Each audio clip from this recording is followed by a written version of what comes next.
ప్రభు అయిన యేసుక్రీస్తునందు మీ అందరికీ శుభములు. ఆదివారం ఇంకా చీకటిగా ఉన్నప్పుడు మగ్దలేని మరియ పెందల కాడే సమాధి వద్దకు వచ్చి సమాధి మీద ఉండిన రాయ తీయబడి ఉండట చూచెను. కనుక ఆమె పరిగెత్తుకుని వెళ్ళి సీమోరు పేతురు వద్దకు యేసు ప్రేమించిన మరి యొక్క శిష్యుని వద్దకు వచ్చి ప్రభువును సమాధి నుండి ఎత్తుకుని పోయి ఆయన ఎక్కడున్నాడో ఎరగమని చెప్పాను. సందేహం, నమ్మకం లేకపోవటం, ఈ జీవితం అంతా కూడా కొంతమందికి సందేహాలతోనే ప్రారంభమవుతుంది.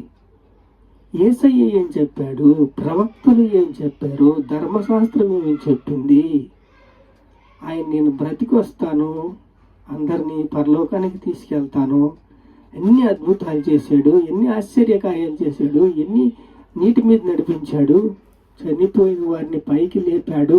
ఎందుకంటే ఆయన లేస్తాడు కాబట్టి ఇది అసాధ్యం అంటారు కాబట్టి. మరియా వాళ్ళు పైకి లేపారు, చనిపోయిన వాడిని పైకి లేపారు. ఇదే యోహాను సువార్త 11వ అధ్యాయం చూస్తే చూడండి.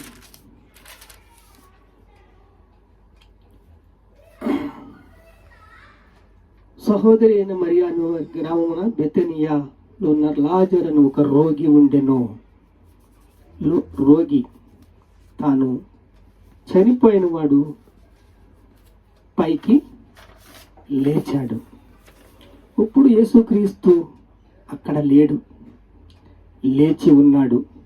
మనం నమ్మాలి, విశ్వసించాలి. లూకాసు వార్త 24వ అధ్యాయం 36వ వచనం. ఆయన వారి మధ్య నిలిచి మీకు సమాధానమవునుగాక. మీకు సమాధానము. ప్రభు చెప్తున్నాడు, ఈరోజు మీకు సమాధానం. ఎందుకంటే ప్రభు పునరుత్థానుడు. ఆయన అక్కడ లేడు, లేచి ఉన్నాడు. తాను చెప్పినట్టు ఆయన అక్కడ లేడు, లేచి ఉన్నాడు.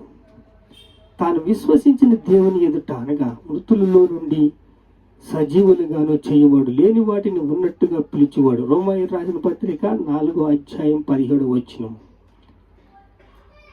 మృతులు సజీవులుగాను చేయవాడు. తాను విశ్వసించిన దేవుని ఎదుట అనగా మృతులను సజీవులుగా చేయవాడు, లేని వాటిని ఉన్నట్టుగా పిలిచేవాడు. దేవుని ఎదుట అతడు మనందరికీ తండ్రి ఉన్నాడు. నిన్ను అనేక జనములకు తండ్రిగా నియమించుతను.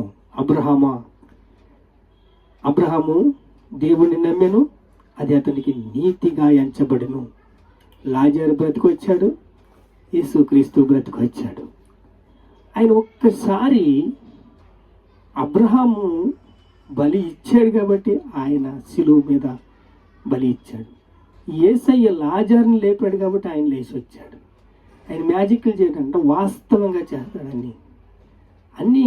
ఆ రోజు ఆయన లేచి వచ్చాడు, ఆయన అక్కడ లేడు, లేచి ఉన్నాడు. ఈరోజు మీ విషయంలో, ప్రతి ఒక్కరి విషయంలో దేవుడు మన మధ్యన ఉన్నాడు, మనలో సజీవంగా జీవిస్తున్నాడు, మనకి సహాయం చేస్తున్నాడు.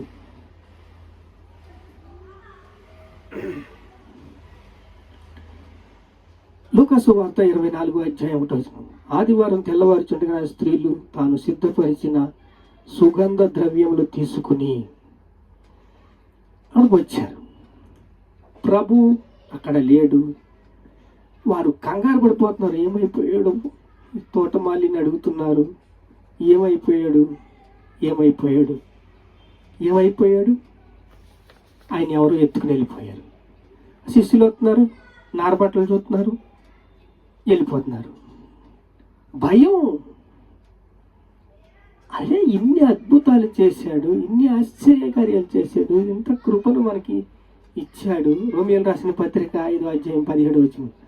మరణము ఒక అపరాధ మూలముగా వచ్చినదైతే ఒకని ద్వారానే ఏలిన ఎడల కృపా బాహుళ్యము నీతి దానమును పొందువారు జీవము గలవారే మరి నిశ్చయముగా యేసుక్రీస్తు ఒకని ద్వారానే ఏలుదురు.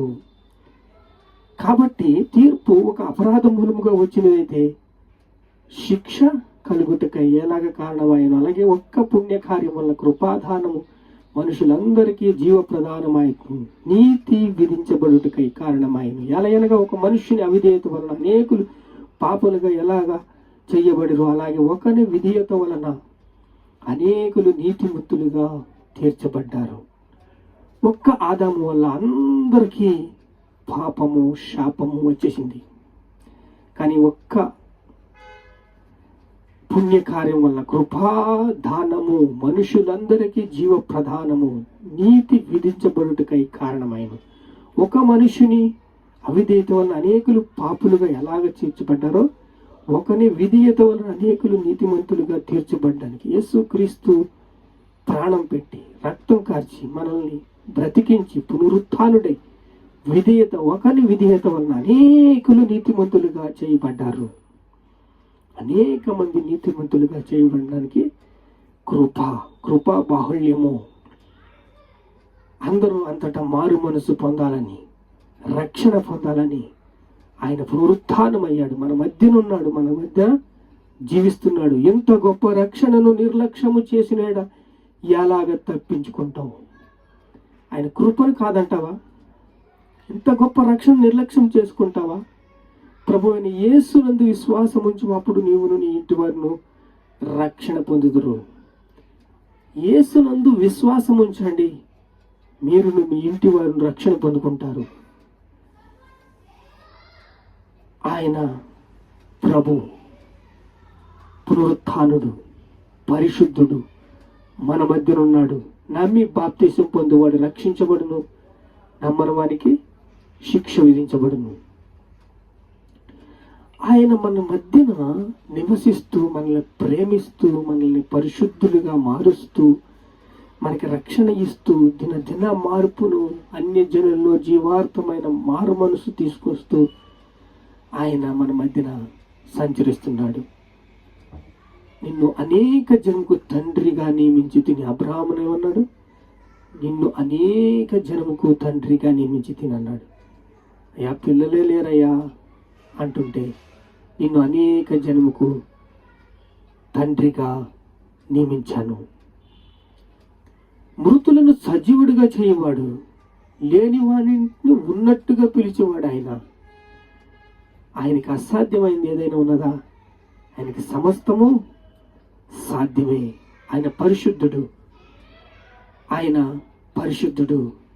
ఆయన అక్కడ లేడు, లేచి ఉన్నాడు, మన మధ్య ఉన్నాడు, మనతో ఉన్నాడు, మన పరిచర్యలో ఉన్నాడు, మనకు ముందుగా నడుస్తున్నాడు, మనతో కూడా ఉన్నాడు. ఆయన శిష్యులకి ఆయన ఎలా కనపరుచుకున్నాడు తెలుసా?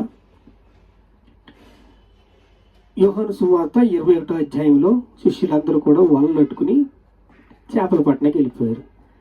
అలా చేపల పట్టణకి వెళ్ళిపోయిన వాళ్ళు రాత్రి ఏమీ దొరకలేదు, కానీ ఆయన ధరించున్నాడు. ఆయన యేసు ప్రభువుని వీళ్ళు గుర్తుపడతలేదు. ఎందుకంటే యేసుక్రీస్తుని సిలువేసారు, చచ్చిపోయారు, మనం సమాధిలో పెట్టేశాం, అయిపోయా, ఏముంది ఇంకా అని అంటున్నారు. కానీ ఆయన అక్కడ లేడు, లేచి ఉన్నాడు, మన మధ్యన ఉన్నాడు. ఇప్పుడు మీ మధ్యన ఉన్నాడు, మేము స్వస్థపరుస్తున్నాడు. మీకు ఏం కావాలి, మీకు ఏం కావాలో మీ అక్కర్లు తీర్చడానికి ఆయన సిద్ధంగా ఉన్నాడు. మీకు ఇంట్లో ఏమి కొదవైందో ప్రతి ఒక్క అక్కర్ను తీర్చడానికి సిద్ధంగా ఉన్నాడు ఆయన. మీ కష్టాలు, మీ బాధలు, మీ శ్రమలు ప్రతి ఒక్కటి తీర్చి మిమ్మల్ని ఓదార్చి మిమ్మల్ని ప్రేమించి పరలోకానికి తీసుకెళ్ళినాక ఆయన సిద్ధంగా ఉన్నాడు. కానీ ఆయన వైపుని తిరిగిన వాళ్ళకి, ఆయన అంటే భయపడే వాళ్ళకి, ఆయన అంటే సిద్ధపడే వాళ్ళకి, ఆయన అంటే ఆయన పరీక్షలో గెలిచేవారికి అంతే. లేదంటే నువ్వు ఆ గొట్టునైనా ఉండు, ఈ గొట్టునైనా ఉండు.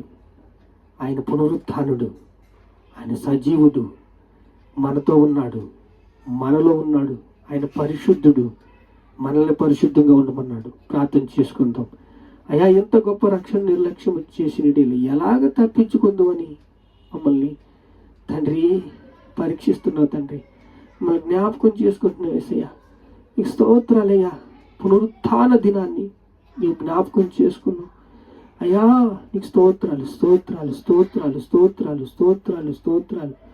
ఘనత మహిమ ప్రభావాలు మీకే చెల్లిస్తున్నావు తండ్రి. ఆమేన్ ఆమేన్.